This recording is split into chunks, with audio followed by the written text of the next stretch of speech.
İyi akşamlar herkesga.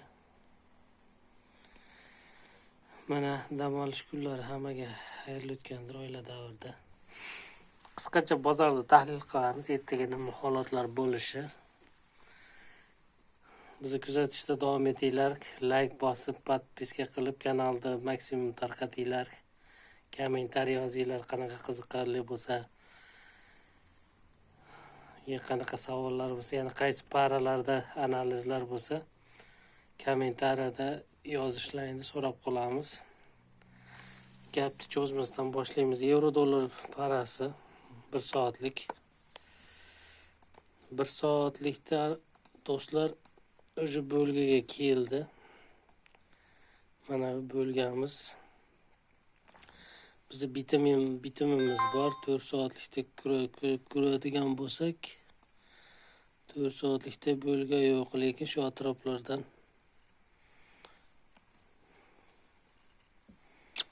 qaytishini nima qilamiz, kutamiz, qani ko'ramiz.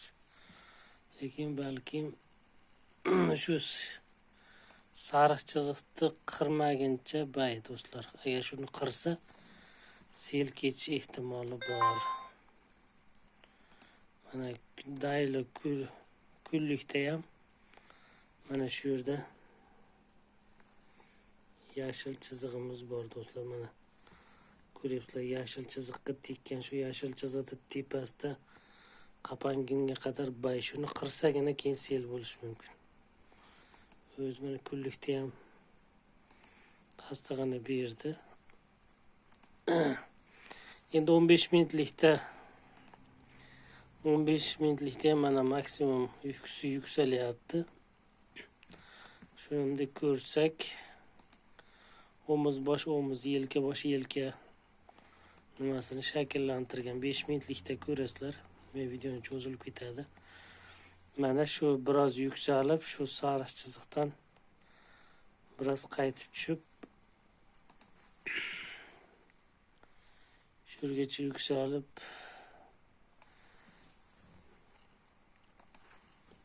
shunday kelib do'stlar, keyin shu holat bo'lishi mumkin. Shuni kuzatamiz.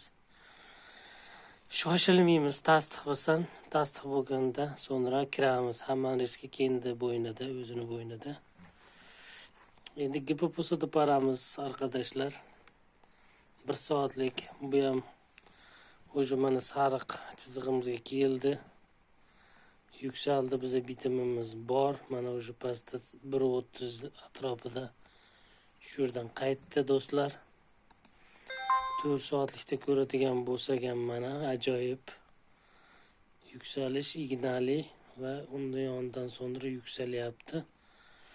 Biroz orqaga chekilib, tez qilib ketadi. 99% ko'p hollarda tez qilib yuksaladi do'stlar.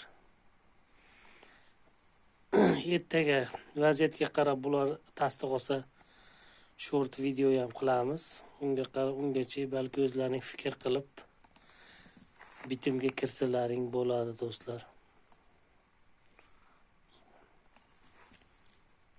Shu holat bo'lishini kutamiz do'stlar.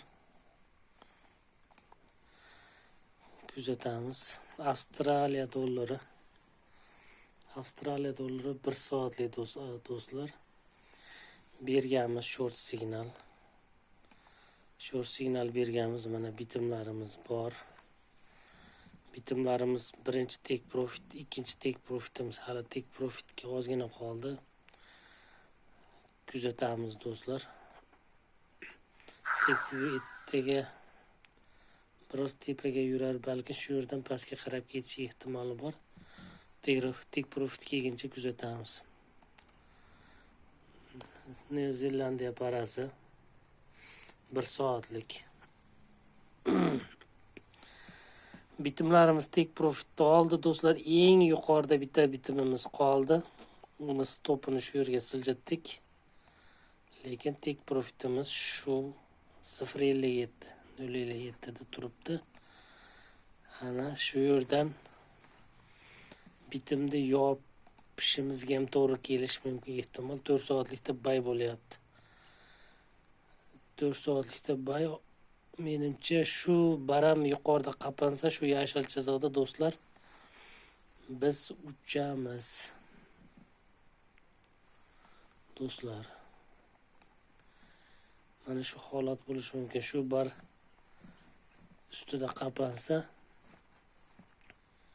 bay ketish ehtimoli bor. Unga qarab bitimni qapatamiz. O'zi bezapasniga olib qo'yamiz. Dayloda kunlikda ko'radigan bo'lsak ham do'stlar, bay trend bayda turibdi. Bayga ketish kerak, lekin maksimum minimumlar hamisha yangilanib kelyapti. Lekin bayga ketish kerak do'stlar. Ertaga kuzatamiz buni ham. Bozor qaysi holatda ochiladi. Ustiga chif paramiz. 1 soatlik do'stlar. Bu